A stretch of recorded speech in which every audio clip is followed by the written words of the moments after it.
आधीच्या व्लॉगमध्ये मी तुम्हाला सांगितलेलं, की आम्ही एका शॉर्ट ट्रिपसाठी जातो आहोत. त्यासाठी सकाळी पहाटे 6 वाजता आम्ही निघालो आणि इथे प्रवास सुरू होताच काय मस्त वेदर होतं आणि थेट आम्ही गाडी थांबवली जोशी वडेवालेकडे, जिथे आम्ही वडे खाल्ले, थालीपीठ खाल्ली आणि पुन्हा प्रवास चालू केला. मग आम्ही थांबलो एका रेस्टॉरंटमध्ये लंचसाठी.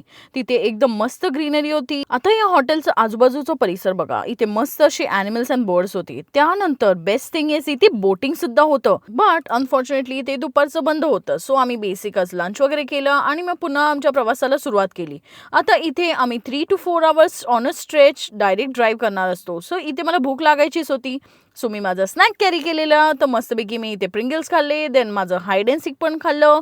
And these two are must when I am travelling. Finally 11 अवर्सच्या ट्रॅव्हलिंग नंतर आम्ही पोहोचलो आमच्या घरी. आता बाकीचे डिटेल्स मी तुम्हाला येत्या व्लॉग्समध्ये सांगीनच. बट फॉर नाव आम्ही जाम दमलेलो. एवढं सारं जे लगेज होतं आमच्यासोबत ते सगळं अनपॅक केलं, सगळं जागेवर ठेवलं. आता जिथे आम्हाला पोचायचं होतं तिथे आम्ही 5:15 वाजता पोहोचलो आणि पोचताच बघा तर काय मम्मी मस्तपैकी ओले काजू साफ करते आहे आणि जाताच मी मस्त फ्रेश वगैरे होऊन आंबे खाल्ले. आता आंब्यांवर ताव मारल्यानंतर मी आली जांभळांवर.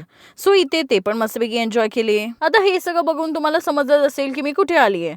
So you are right guys, I am in Konkan. And या गाईज जेवणामध्ये मस्तपैकी फिशचे व्हरायटी होते ते एन्जॉय केले. आता येत्या दिवसात तुम्हाला कोकणातले व्लॉग्स मिळतील. So stay tuned for that. Bye, see you next vlog.